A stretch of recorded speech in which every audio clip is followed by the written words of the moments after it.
Ndanzwa izwi richigogoza mukati memoyo wangu. Ndanzwa izwi richigogoza mukati memoyo wangu. Zarura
Hallelujah. Amen.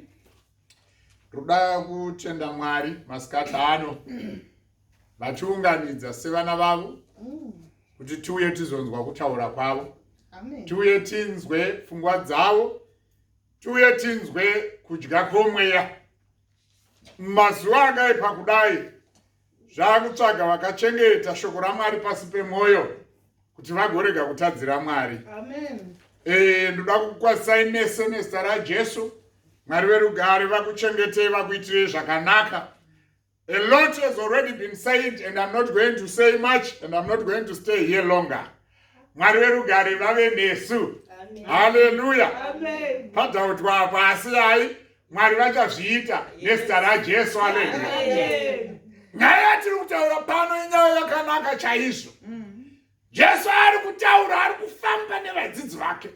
Mukaiverenga chapter 4 painotanga, munonzwa achitaura nyaya yeshoko, mufananidzo wemukushi, anotaura nyaya yemwenje, mufananidzo wemwenje, anotaura nyaya yemufananidzo wousha hwedanga, anotaura nyaya yemufananidzo wembeu. Ndobva aisa nyaya yesize yemustard seed, kuti kutenda kwenyu kukangova as small as the size of mustard seed. It is going to bring a lot of change. Amen. Amen. Paitaura izvi zvese izvi vadzidzi vake vakanga vakateerera, vakanga vachizvinzwa. Fast forward to verse 35. Amen. It was supposed to be a situation where they were supposed to have been reminded by the Holy Spirit kuti zviya mambo Jesu vakambotaura kuti kudini. And I like it because pavanozoti vapinda mumatambudziko vanodaidzira vanoti master, rechirungu rinotaura nyaya yekuti master. Havana kuti Lord, rimwe chete verse ndoinotaura nyaya. Vanotaura nyaya ya teacher. Hallelujah. Amen. Teacher yende atidzidzisa masikati ano. Amen. Amen. Ndinoti mundiverengere verse 35. Verse 35. Inoti. On the same day when evening had come, he said to them, akati kwavari, let us cross over to the other side. Chapter 5 verse 1.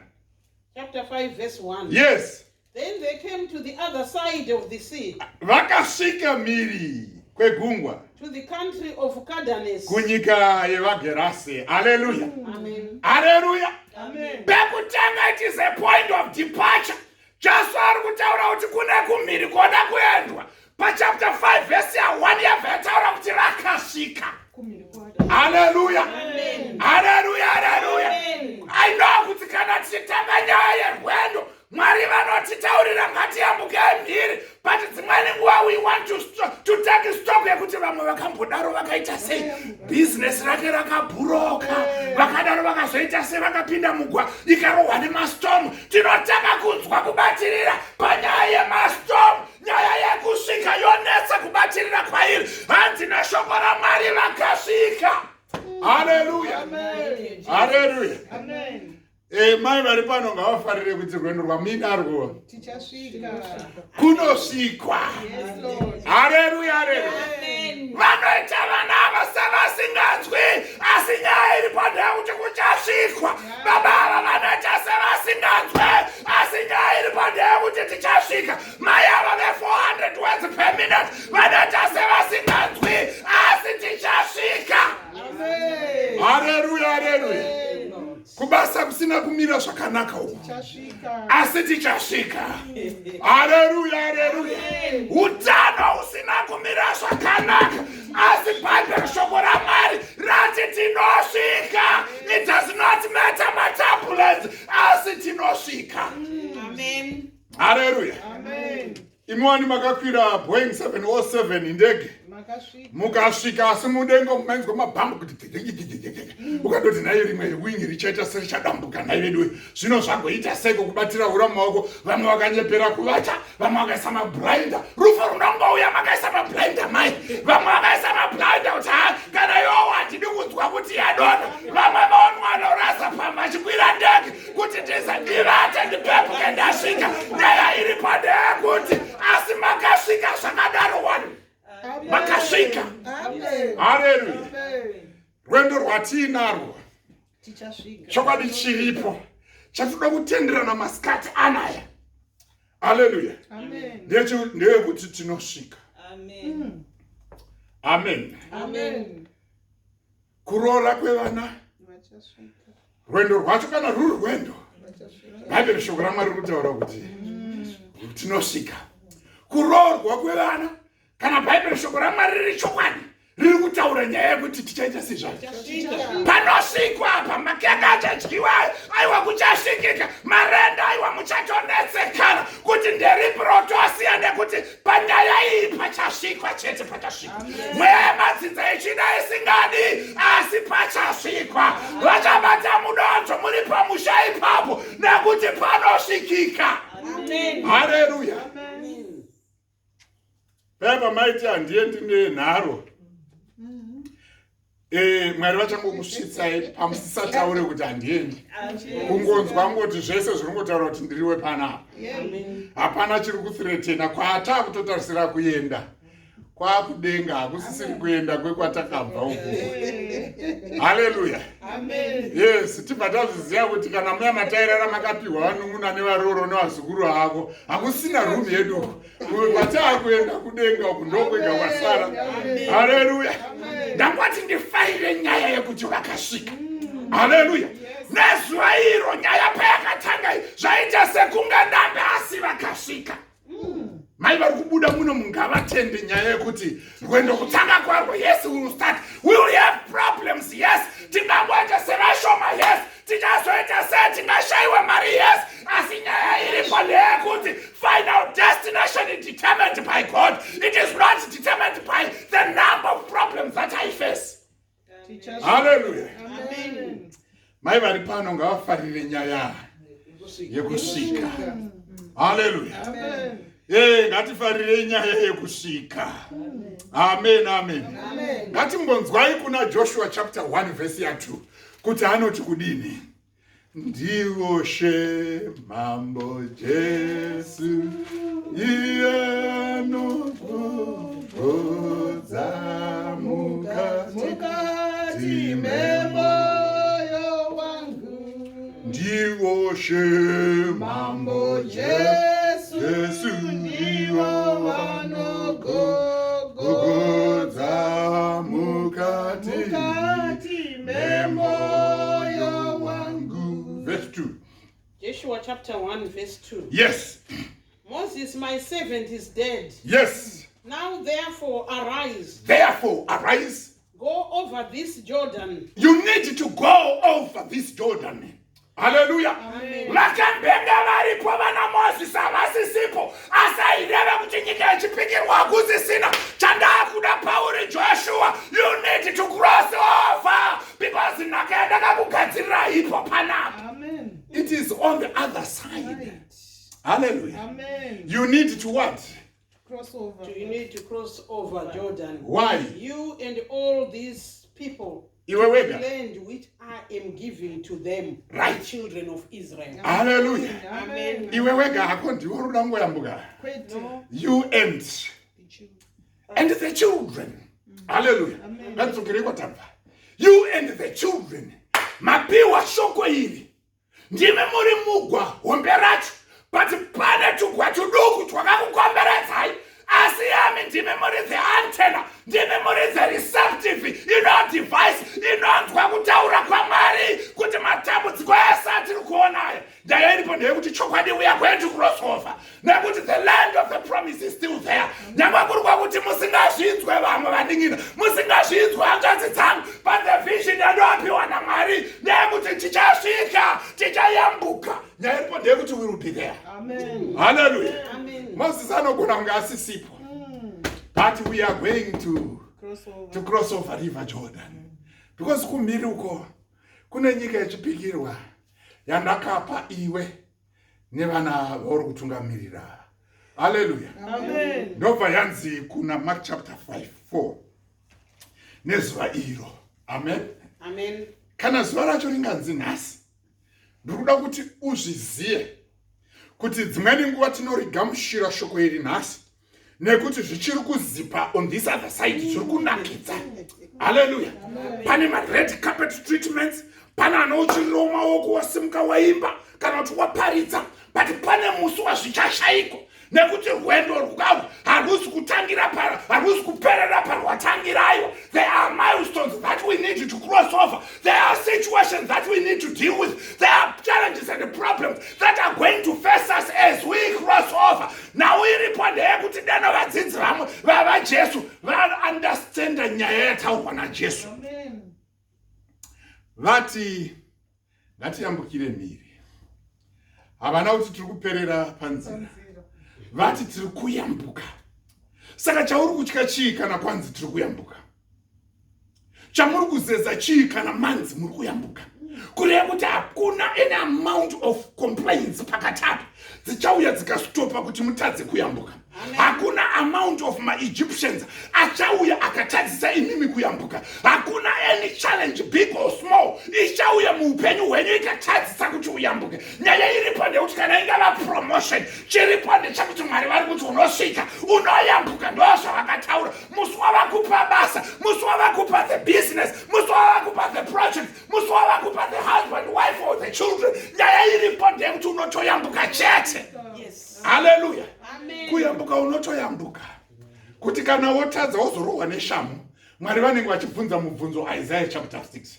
Waida chii chimwe chawaida kuti ndikuitire chapter 9? Chawaida kuti ndikuitire chii? Because kuyambuka, you are now in that piece of land. Chimwe chawaida kuti ndikuitire chii? You are now having that job. Chimwe chawaida kuti ndikuitire chii? You now have utano. Sakutara kwaita koko. Chimwe chamaida kuti ndikuitire chii? Amen. Hallelujah. Amen. Apa pari kuyambuka apa. Mungambosunga henyu mukasunyaira kumeso mukaita semumwoyo. Asa pari kuyambuka apa. Inyaya iri kutoyambuka hatisi kuzomboperera pano. God is saying we need to break camp. Amen. And we need to move ahead. Hallelujah. Amen. Nezuva iro ava madekana. Ngatiyambukirei mhiri. Do you know zvinoita Jesu nyangwe pataurwa naGogo kuna Exodus? Mwari havarambotaura kuti chaita nyoka dzinopenga, kuchazoita semuchazoona mafashamwe. Chavo chavakangotaura ndechekuti let my children go. Moses chitungamirira vana vaende kunyika yandichakupa. Joshua ari kuudzwa izvi. Zvese zvinoenda River Jordan havana kuzviudzwa. Nzara nezuva rinopisa nenyoka dzinopenga havana kutaura. Apa paJesu paakataura kuti ngatiyambuke, to him it does not make any sense kuti ngatiyambuke, asi patichazoyambuka pachazoita kamwe kamhepo kachazouya nekachamburuka kaita sei. It is not in his business, because he anotaura kukunda nekuti iye mukundi, anotaura the final destination nekuti ndiye anoziya kwaanotitora achisvika kwari. Ndakanzwa vanesuro vodaidzira Ebeneza, ndiMwari vatisvitsa pano. Amen. Hallelujah. Amen. Ngatiyambuke. Ngatiutaura nyaya yekutoyambuka, tutotaura nyaya yekutoyambuka. Amen. Hallelujah. Amen. Kwete yekuramba tichita, do you know, ndakaona masoja wachimacha, iripo inonzi mark time kuda, vayambo vamaprista vanozviziva kuti mark time kuda unotsindira pa one place over and over again. Munamacho edu ngaitambanuke. Hallelujah. Yes. Because pane imwe irungotsindira pa same place. Mangwana same place. Munhu kuti aratidze kuti ayambuka abenefita from namato wakacho nezuro waakazoti ndaona Mwari vasikana muchazodai. Aiwa hapana, nyaya iripo ndeyekutongoramba mark time pa same problem, same issue. Nyaya iripo ndeyekuti we need kuti tiite move on. Ngatiyambuke. Tinofanirwa kuti tiyambuke. Tinofanirwa kuti tiyambuke. Hallelujah, hallelujah. Panofanirwa kuti payambukwe. Panofanirwa kuti pazikanwe kuti basa ratakabata on this other side. Aiwa mazuva aro apera, expiry date yavapo. Nyaya yapo ndeyekuti there are fresher things, there are fresher challenges that we need to go and face and meet. Tayambuka. Amen. Hallelujah, hallelujah. Amen. I want to welcome you, Baba Namai Mvangeri. Toda kutenda ine basa ramunu tibatira mukati me M62. Hallelujah. Nyaya tinayo pano ndeyekuyambuka. Amen. Amen. Nyaya ndeyekuyambuka, hapana koma, hapana chiri, tiri kutoyambuka panyaya iyi. Nekuti munhu ane full stop ya the mission Mwari yatsveta pakati pedu. Munhu ane full stop yacho is none other than God himself. Amen. Hallelujah. Amen. Ngatiyambukei kumhiri. But ndinofarira chinhu chataurwa pavhesi ya 36. Hanzi china 36. 36. Yes. Now when they had left the multitude. Mira ipapa. When they had left the what? The multitude. Panyaya yerwendo urwu. Haruzi kuda crowd. Hallelujah. Haruzi kuda rari. Ini munamato wangu mazuva yese ndokuti denopaita crowd. Denopakaita rari. Rwendo rwataurirwa naMwari masikatani, so that you are able to cross over. Pane a crowd that we have to abandon, to leave aside. Kuti ukokwanisa kuti uyambuke. Amen. Hallelujah, hallelujah. Amen. Pane crowd ruda kusiiwa. Vakatosiya. Inini mupfungwa mangu ndiri kutsvaka crowd. Amen. Amen. Asa vakatose Jesu hakatari nayo nyaya iyi, because chaanotsvaka it's not to do about the crowd, because dera kaenda riri crowd. Chavaingoita ndechongoshaudha the more. Hey, Jesu aona hanya nesu, mwakadii. Vaingoita noise yekuchema kudaro. But chiri kutsvagwa naJesu kutenda kwacho in the crowd chaishaikwa. Ichi chaishaikwa. Ndopa munonzwa pana 5:17 zaJames anotaurwa nyaya yekuti Elijah was a man who shares the same passions with us. Nothing messianic about him. Asi anonyengetera kuti mvura isanayo ikarega nenyaya yerelationship nekutenda kuna Jehovah. Hallelujah. Ndozviri kutsvagwa naMwari izvozvo izvi kuti parwendo isu titsvaga crowd. Mwari ari kutsvaga kutenda. Haasi kuda kwakawanda, arongoda size mustard seed. I remember mvangeri wangu pane gore ravakatoenda undotenga mustard seed mustoro kuti vauye nayo vakuratidze how small it is. I remember that very well. Asi chandoziya mukuona kwedu isusu venyati takangoonawo sekunge kwangouyo kudawa mwakatongokweretadze kuti kumba kwangu ndine plot yandakazotenga ndikuda. Izvi zvekuti ndozviri kutsvagwa naMwari, takatokanganwa izvi. Nekuti vadzidzi vakatoudzwa naJesu panyaya yacho iyo yemustard. Ndokutenda Jesu kwaaingo expecta pakabuda problem yemastorms aya. Hallelujah. Amen. Pane a crowd to move away from. If this journey is to be successful, there is a crowd to move away from. There is the noise that we need to, to abandon. We just need to ignore. There's a crowd that we need to withdraw ourselves from. Zvingarwadze, zvingaita say, that's what it is. Apa pakutonzi vakasiya vanhu vazhinji. Vakatongosiya vanhu vazhinji. Hanzvadzi dzangu maishongedza. Pakatosiyiwa chita. Mwari vakaita hawa hakuna koramu inonzi koramu mukutanga chechi. Tingadai taita nhasi hatina koramu tiri ngori 3 hatitange chechi. Saka takutoenda kumba. Tichitsvaga crowd. Amen. Tunakutenda Mwari mfundi. Amen. Hallelujah, hallelujah. Amen. Vakasiya vanhu vazhinji. Kwakuenda. We are going. We are crossing over. Kana pai pane madrum majorisi ndo panenge achifora achimhacha chaizvo kuti haiwa timi yazokunda zvino yakuenda because vairarama upenyu hwecelebrating hwemunhu anongotena bread into thousands of loaves dzekufidha vanhu anoita kuti wine ivepo anybody associated with him wachiwana still waisarurirwa kana dabhesere vikati mumwanzo mudharaiwa garai papa ndiri kuuya naro vapinda mugwa muya and then what happened? Now when they had left the multitude, they took him along in his boat. Yes. In the boat as he was. Yes. 37. And a great windstorm arose. Yeah. And the waves beat into the boat. Yes. So that it was already filling. Yes. Zvino dutu guru remhepo rakamuka. Mafungu emvura akarova achipinda muigwa. Rikanga roda kuzara. Why did you have to wait until roda kuzara? Hallelujah. Ndakanzwa varungu vachiti a stitch in time saves 9. Pane problem iri kutodevelopa here zvinezvi, but we are ignoring it. Asi chaichaita nchekuti bhoti riya richazoda kuzozara. Ndipo tozoda kujamba kuti yeduwe Mwari vaye vari kupi. It is not normal for the water to be in the pot. But patiri kuona ichipinda apa ichi chikorobho chatiri kuisa ichi kuti chimwe mvura ichi aiwa this leak needs attending to. Hallelujah. Akakushoropodza Kenya it needs attending to. Plus pana musi kakushoropodza kachata bring down Jerusalem. Hallelujah. Kakuona Kenya pana musi wakachata bring down your relationship. Why wait until roda kuzara? Why wait? Church, why wait? Until we say it's abnormal. It's not normal for this water to be in the pot. The pot has to be okay in the water. But for water to be in the pot, it's not. Amen. Then why are we not crying out? Kusika roda kuzara. Muchingoturaya minzi dzenyu. Muchidaidza vana papa. Kusvika roda kuzara. Muchizora makwai mafuta emakwai. Haiwa izvo zvichaita. Iro chingozara zvaro makatarisa makuseni mai. Ende makatarisa masikati mai. Makatarisa manheru muri paZoom. Iro bhoti richizara zvaro muripo.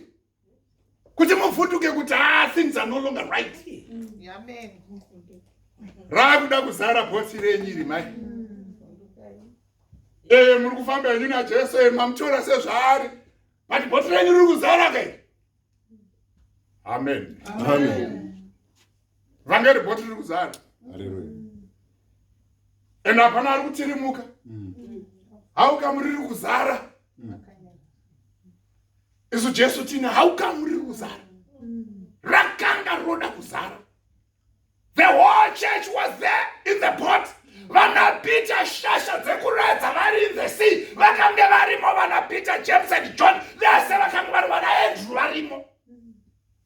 Pamakamboredza makamboonawo zvichida ruso here.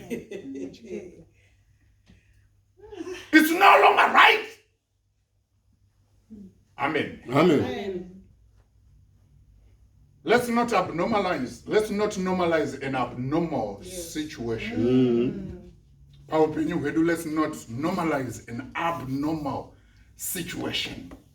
Yes, eduka kaspoon kemvura kaamboti. Haiwa ndo zvainoita nditiri mumvura here. We normalize it. Zamara ya foshoro yemvura iri mubhoti. Zamara ra ndiro ndigwana. Zamara ya zova bagidi. Zamara ra drum remvura. Rimboti we are okay. We are not even one. Navana vedu chirimo asimvura kwa wadiwa kungofunga kuti vedwe out of 70 what will become tomorrow. Nekuti kwayani kuswima kwacho ndinombogona here. Kwatiri kutadza tiri mukabhoti kakakungoswimwa kuti tione kuti kwakuzoti razoti ranyura manje tamuzi whole ocean. Can we swim to safety? Rwari kuzara kai vana mai. Takatarisa pamwana boti riri kuzara. Takatarisa pamwana sikana boti riri kungozara zvaro. We are okay. Nothing moves us. Nothing shocks us. We even want to say those no way to netumabhoti tiduku ndozvakuri turikutaurwa kuti ndozvingoitika. It's not only ours. Normalizing an abnormal situation. It is not supposed to be. It is not supposed to be. It's not supposed to be. Hallelujah. Amen.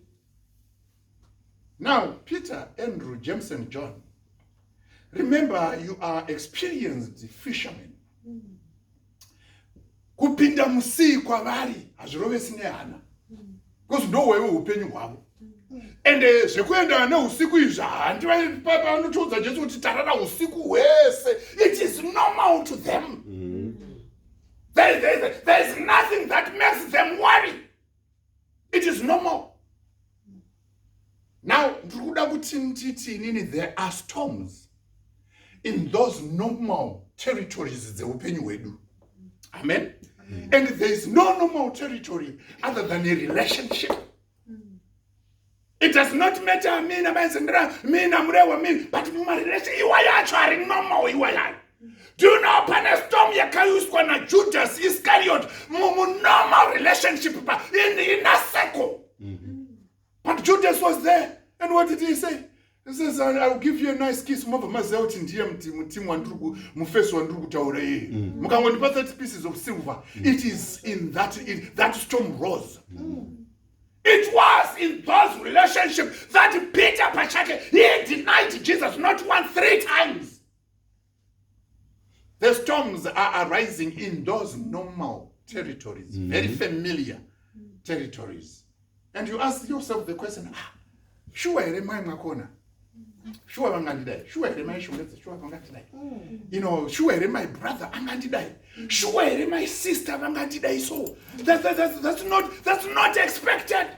What we could expect is them to run and come and help me out, but they are not coming to help me out. Instead, they are drawing stones. Hallelujah. Amen. There's no help whatsoever. The territory has become an enemy territory. Amen. Hallelujah, hallelujah. Amen. Normal territory. But that's where the storm has arisen. And that's very normal. Mawai square Peter Uri. Mawai square James and John Uri. Mawai square iwewe Andrew Simon na mkoma kwa Andrew Muri. Imamo machu ndoma Buddha. The storm. Amen. But chinzwaka now. This is a different type of a storm. Because even with their experience, they can't accept it. They can't deal with it. They can't cope. Hallelujah. Amen. Drop pandiro kutsvaka nyaya yekuti kuchema kwawe inini ndinokutenda. Because zviripo zvavanotose vanhu apa ndagumirwa Mwari. What you are expected to do, semunhu ari kuratidza kuti apererwa. What else can you do except to cry out? Situation it is expecting you to cry out. Amen. Amen. Hallelujah. Amen. This storm, it is expecting you to cry out. Yes. Hallelujah. Amen. This abnormal situation that you have seen, it's expecting you to cry out. Yes, Lord. And when you do cry out, it does not throw away your CV kunamata. Vanapita vakadzikanda ko ngatinzedu tiri magwara. Aiwa ngatinzedu tiri magwara. But kana pauya panyaya, I cannot deal with this anymore. I am no longer comfortable anymore. Kana yauya panyaya, zvazvakuita kuvana vangu, the bottle almost is filling up. I cannot deal with this anymore. Hallelujah. Amen. It needs somebody who calculates kuti semunhu, my ability, my capacity to deal with this. Ndasvika apa. Apa pakudai mimi Mwari. Pakudai mimi Jehovah. Pakudai mimi wemasimba ose. Kuti deno manga maita take over. Pakudai mimi Jehovah. Kuti deno maita arise. Hallelujah, hallelujah. Amen. It is a familiar territory. Yes. But iri kuda anotaura kuti aiwa, yes, ndingava baba namai. But I think Capacity sababana mai. It has come to the limit. I can't just watch. There is something that I need to do. Because there are times when we feel too comfortable, not even on the cushion, but too comfortable in the title yekuti nekuti ndiri baba wemunhu, nekuti ndiri mai wemunhu, nekuti ndiri sisi wemunhu, nekuti ndiri mukoma wemunhu. I feel comfortable in that title yo. And yet the body is filling up. Amen. Hallelujah. Amen. And yet the body is filling up. As on the zungunutsa kuti nditi awaken myself to say chaman, nyaya yakuda kuti uchenei. Haisiri yekugarira wakada nyaya yakuda kuti uchenei. Hallelujah. Amen. We may be even too comfortable in our marriages. Aiwa ndini ndega apatori naye achagwenda kupi tayarutsa vana taita sei achagwendepi. We become too comfortable. We become too comfortable. Achibva kubasa nobva uya kumba ndinotoziva nenguva yaanouya, ndotoziva nenguva yaari pabreak, ndotoziva. We become too comfortable, and yet the body is filling up. Amen. The body is filling up. Hallelujah. Amen. Yepa nomusudenga warino waranyuka iri. Maidiwa kundudza asikana. Maidiwa kundudza asikana. Maidiwa kundudza asikana. The body is filling up. It just needs somebody to say it's not normal. It does not matter it's me. If it does not matter it's you. But it's not normal what is happening. As the body is filling up, it is not normal. Hallelujah. Amen. We need to get out of this comfort zone. And when we are talking of comfort zone, vazhinji tinongofunga nyaya yeroof over our head. It's comfortable pa 70, it's comfortable. Vari pa 47 vakatiwa it's comfortable. Vari kuna street vakati it's comfortable. No, there are titles that has made us comfortable. Nyangwe tichinaiwa tiri pasi pemumvuri pandingangofunga kuti ndiri mufundisi. It makes me comfortable. Chinyura zvangu. It makes me comfortable. Hanzi dutu guru rakashamisa those who are quite experienced, only to discover to say this is not normal wind. And unless we call on him, we are all destroyed. Amen. Unless we wake him up, we are gone. Mari varikutsvaga vana vakadaro vanonzwa mumwoyo mavo kuti unless now I call on him, pamurume wangu, pamudzimai wangu, pavana vangu, unless now pajob rangu, pamy future, unless I call him now, I no longer have the capacity to deal with this. Hallelujah. Amen. Kune vamwe regai titende Mwari, because WhatsApp ndeye mahara. In trying to deal with issues, issues ayakauya mazuva aya ebhadharwa, tingadai mabhiri mari nemabhiri achienda tichibhadhara, tototenda Mwari kuti ndezvemahara. But zviripo zvimwe zvisadi WhatsApp zviri kuda kuti Mwari ndaingokumbira kuti mupindire panyaya. Capacity inini handisina. Yes, I may be a brother. Yes, I may be a sister. Yes, I may be an aunt, I may be an uncle, I may be sabuku, I may be bishop, I may be a prophet. This, it has gone beyond the limit of normal. I've been on the seas for so many years.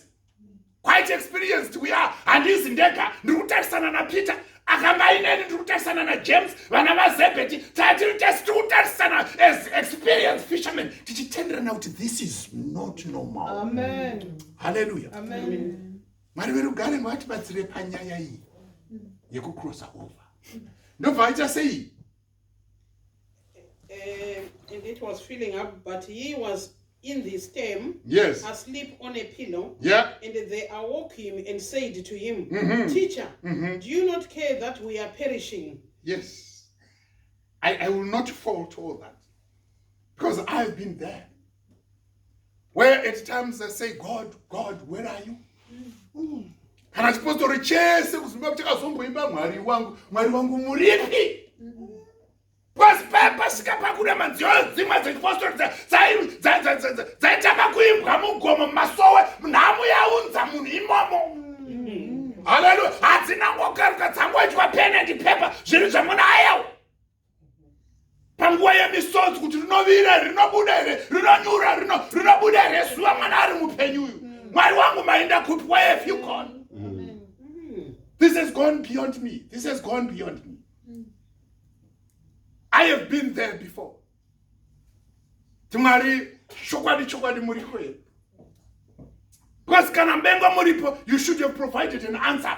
Kanadena Manga Muripo, you should have demonstrated with at least Mambon Kwao Munyengeteruamu. But Muriko here. Because the storm is rising high. Hallelujah. Amen.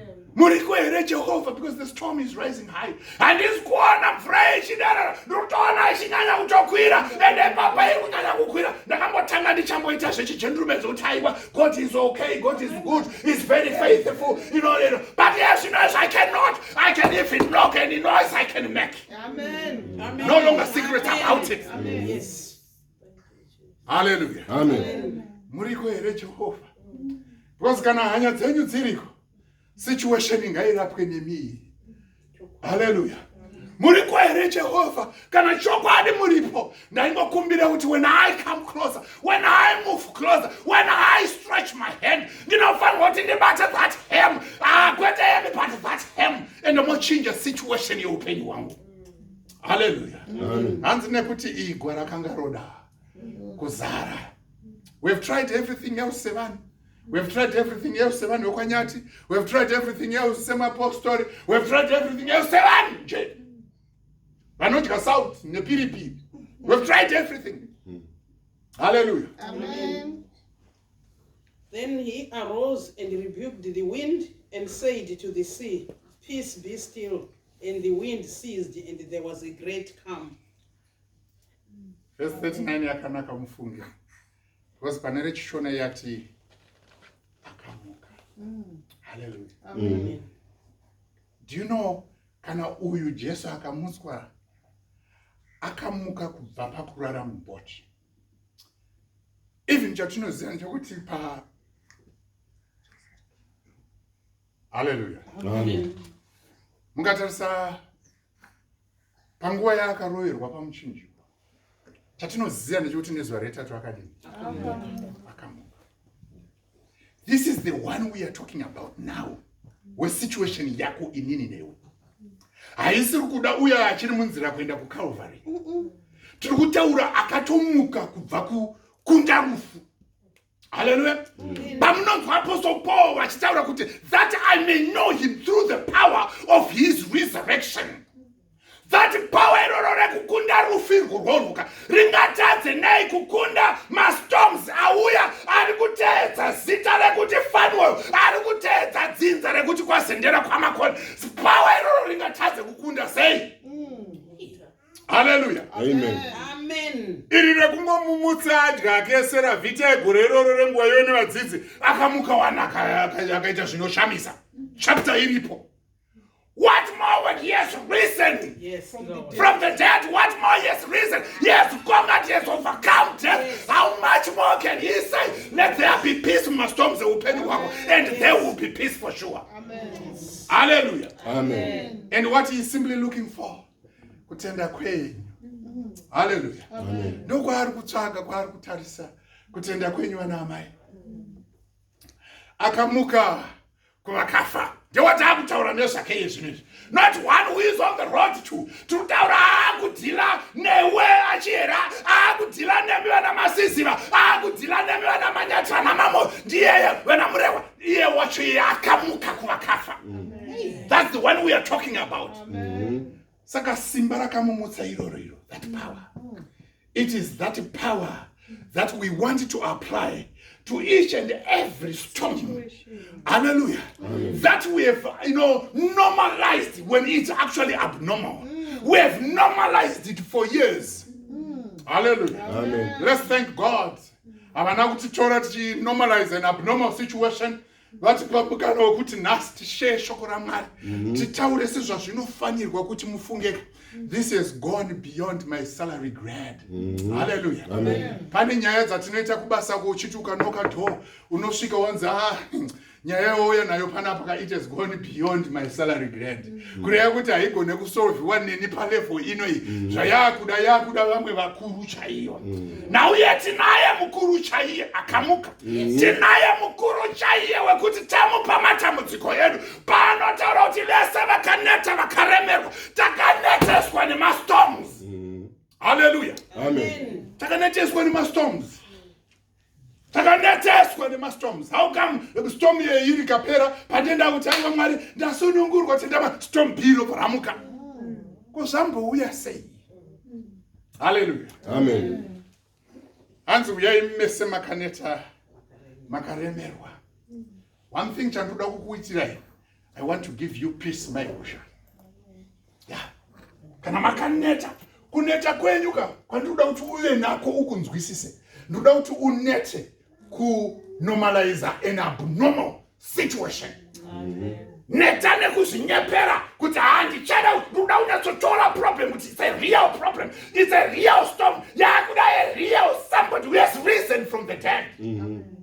I serious kungoti ndingofunga ndingonyepa ayo. It is one and akuda for a final solution because iye ndo zvakainga Kristu Jesu. Hallelujah. Amen. Yeah, because at times we don't tire. Kuzinyepera, so we don't tire. Kuzi camouflage, we don't tire. Kuzita, feel good factor. Yakuti ziri right here and those water. Good morning, not very good morning. How are you? As if there's something good in that morning, yet there's nothing. Amen. There is a storm brewing that we need to deal with. And there's only one man, the one who rose from the dead, who can deal with this storm. It may be, you may think it has been going on for years. You may not have noticed that my themes and trends a problem in the eye and the eye. You may not have been. But so that you are able to understand what is that English. Hallelujah. Amen. Asichada vana John Boris.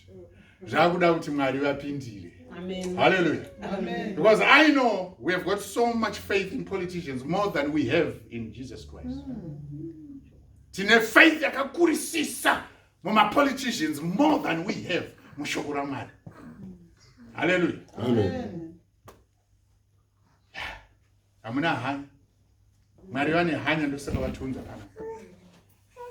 Because iwo unyatsoziya the smell of this storm. Harinouya kuti rakuya. Mwari vanotaura newe nemuhope chamo. The storm is coming. Vanochizokurakidza, there it is. It has come. But chariri kuda. If you can, kana usina. But if you can, call unto me and I will answer you. Amen. I will definitely answer you. Misodzi yes yauri kuchemai, I will wipe them away. Because wadaidza akafa akamuka. Akakunda so that iwe ugova mukundi. Hallelujah. Amen. Don't forget say. But he said to them, Yes. why are you so fearful? Yeah. How is it that you have no faith? Mm. And they feared exceedingly and said to one another, who can this be, that even the wind and the sea obey him? Amen. Amen. Amen. Amen. Matthew 8:27. Let's show another way. Matthew 8:27. Tashandira mashoko taakuna Matthew 8:27. Hallelujah. Yes. Inoti iyo vanhu vakashamiswa vakati uyu munhu ukui zvaanotenda. Paverenge zvakanaka ipapo. Vanhu vakashamiswa vakati uyu munhu chii. Musawedzera. Vanhu vakashamiswa vakati Yes. uyu munhu kunyi. Yes. Ndopakataurwa. Chii makuda kurerutsa ndimi. Zvaanoteererwa nedutu negungwa. Amen. Amen. Munhu kunyi. That's what Matthew said. Hanzi munhu Kunyi. wekuti kana negungwa rinomuteerera, kana nemastorms anomuteerera. Munhu kunyi. Hallelujah. Amen. What type of a person is this? Hamuna mubhaibheri kune especially the shona one kwamunoona pakanzi uyu munhu kunyi kumadzimambo ese. It's only when it comes to addressing this issue. Mhepo dutu remhepo rinonzi peace be still and let there be peace mugungwa ende robva rateerera negungwa roteerera. Munhu kunyi. Amen. Munhu kunyi uyu ndiye atidaidza masikati ano kuti tizomunzwa achitaura nhuna dzake kwatiri. That you are just suppose kuti mucultivate kutenda kwenyu kana kutenda kwavapo kwasimba, you will find kuti machallenges atiri kusangana nawo, we will definitely deal with them tisingaori mwoyo. Pavakanzwa zvichinzi aiwa vakomana vaiva vakapinda mumastorms, Satan anofanira kunge akafara chaizvo. Vaida kuzviita vanani, vaida kuzviita sei. Ziva kuti nyangwe Jesu ari mukati meupenyu hwedu, challenges will always come, will always arise. Challenges iwayo, when they arise, it does not spell the absence yaMwari mukurarama kwedu. Rangarira muranda anonzi Job, akapindana nemachallenges akasimba, asi Mwari akanga ainaye. Hallelujah. But toda kufara ne chapter 5 verse 1. Yati kudi zokororai mother chikerema. Mark chapter 5 verse 1. Verse 1. Yes. Yes, despite. Then they came to the other side of the sea. Rakasvika mhiri kwegungwa. To the country of the Gadarenes. Yes, kunyika yevaGarase. Hallelujah, garai zvenyu pasi. Despite the challenges dzavakaona, asi vakasvika. Hallelujah. Ndoda kuti ndikudze masikati anu. Despite the challenges that you are facing, but Mwari vari kuti the destination has been prescribed. Unosvika. Despite the hardship, asi uchadi yako uchasvika. Despite being ignored, but uchadi nako uchasvika. Being ignored by the world does not necessarily mean kuti nzira yapera chachigume hayo. You are still going to reach your final destination. Nekutenderwa kwawakaita naMwari, zvakanzi naMwari zvichava. Whether vedzinza vanozvida kana kuti havazvide, whether venyika vanoda kana kuti havadi, asi zvichaitika, uchachibata chete. Hallelujah. Amen. Vana vako vachachibata. Amen. Nerudzi rwese ruchati chidini. If you understand zvakaitwa ukama wakaitwa naAbraham naMwari, kuti zvese zvatiri kufamba mukati mazvo, iyi program yakaitirwa Abraham naJehovha ropafadzo yavakapa kuna Abraham. What more? Yourself. How much more can you go into the future? Nyangwe wafako wamabhonzo. But shoko rawakadyara rakanaka mumuri yako, vagongosara vachimora in the spirit. Some battles that no longer have to fight. Because battle yacho yakarwiwa nani? Namai vari panapa nababa vari panapa. Vakatenda kuti I'm not going to normalize an abnormal situation. Ndiri kuiramba pamwana wandiri kuona, ndiri kuiramba pamwana wake, ndiri kuiramba pazvizukuru zvinouya, and I'm breaking the chains of that case. Hallelujah. Amen. Baba vari pano namai vari pano. This is the prayer that we need to do. Amen, amen, amen. Yes, we have been in the sailing, deep in the shallow waters, seas and the like. We have seen winds and the like. But ichi chakuda Mwari ichi. Deno manga mamuka yenyu masikati ano. Marriage yakuda Mwari. Vana vakuda Mwari. Situation yekubasa yakuda Mwari mbune. Takambokonza utavo neavo vane mutupo, vane ropa, vanodya serevita, vanoita sei, vane matoothpick, vanodya periperi, kuti hazvina sauti, takambovakonza uta. But hazvina kushanda. Izvi zvakuda imi Kristu Jesu. Rise. Hallelujah. Amen. Tatenda zvikuru. Verse 1 yati kwakasvikwa. Tanzwa kuna Joshua chapter 1 verse 2. Zhinzi, you are crossing over River Jordan. Yes. You have to cross over. Because kumberuko, there's the land of the promise. There are things God has promised me, you, everyone. Asi wakaipa zvakanouya achidhengula his carrot so that tidyire otiwestira time. Tototadzira Mwari zvimwe zvatotozotorerwa, totozonyimwa. But ndoda kuti nditi nyangwe ukakundikana ukatadza. Nyangwe vana vako, nyangwe vazukuru vako vakakundikana vakatadza. Parangarirwe kuti deno papa pasina sungano yandakaita iwewe nabatateguru wako kureva iwe ugere pana. Ndingadai ndai kurova neshamhu kusvika apa. But because yesungano iyoyo yakaitwa, I'm still going to bless you. Hallelujah. Amen. Ndatenda zvikuru Mwari werugare vatitire zvakanaka. The storms are real. Christ watiri kuda this storm is real. Amen. Amen. Ndomutsvaka Jesu, ndomuwanepiko, ini ndomutsvaka Jesu, ona ndomuwana.